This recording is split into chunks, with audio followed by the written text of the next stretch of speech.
Inicio esta clase con una advertencia. La ciencia política, los cientistas políticos, realmente tenemos instrumentos muy endebles para analizar la realidad del poder.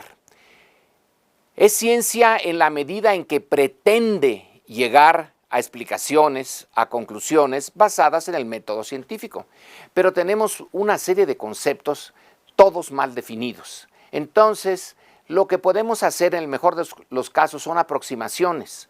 Lo que voy a insistir en estos programas es una visión mía, que no necesariamente es compartida por otros colegas politólogos, y acepto que hay otras explicaciones.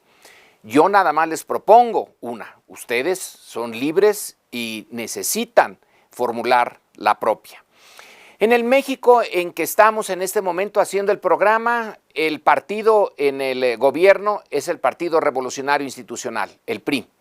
Este es un partido que nació en 1929, nace de una crisis, el asesinato del presidente electo Álvaro Obregón, y ha pasado por una serie de transformaciones, pero tiene una característica importante, que de 1929 hasta el año 2000 mantuvo el control de la presidencia y el control de la mayoría de los estados de la República, del Ejecutivo estatal.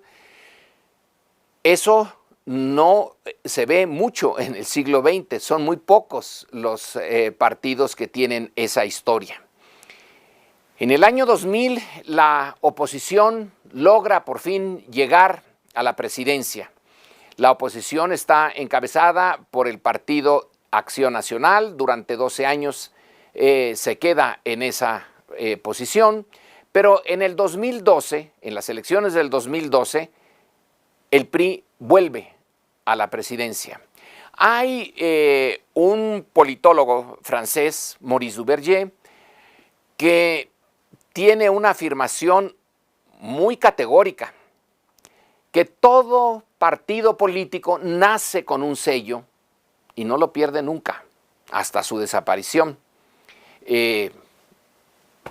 Ustedes sabrán si es cierta esta afirmación, pero en caso de serlo, entonces el partido que hoy está en el poder nació y se desarrolló en una etapa en que la democracia política, tal y como la conocemos en el siglo XX, no funcionaba. Tiene esa característica.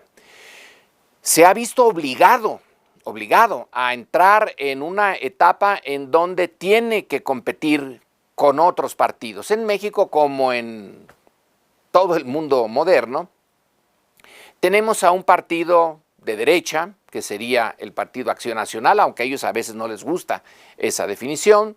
Tenemos varios partidos a la izquierda.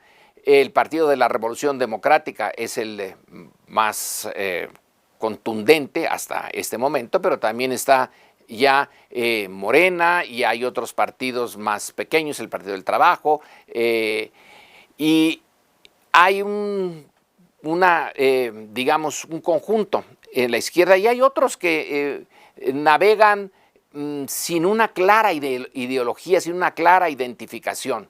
Pero bueno, esto le da a la política mexicana el carácter de pluralista, que es la esencia de la democracia. Sin embargo, con la llegada del PRI, tenemos que el grupo en particular, el grupo en el poder, está identificado con dos estados, el Estado de México y el Estado de Hidalgo, en donde todavía no se experimenta cambio de partido desde 1929. Esta es la parte de herencia autoritaria que tenemos. La política mexicana ahora sí está dirigida por el presidente, la figura presidencial es el centro del sistema, a diferencia de los sistemas parlamentarios. El mexicano, es presidencial desde el principio de su construcción, pero tiene que lidiar con un Congreso en donde el PRI tiene ahora el control con sus aliados, pero ya está es rutina cuestionarlo. En el pasado había un control desde la presidencia de los medios de comunicación, el que estamos usando ahora, la televisión, la radio, los periódicos.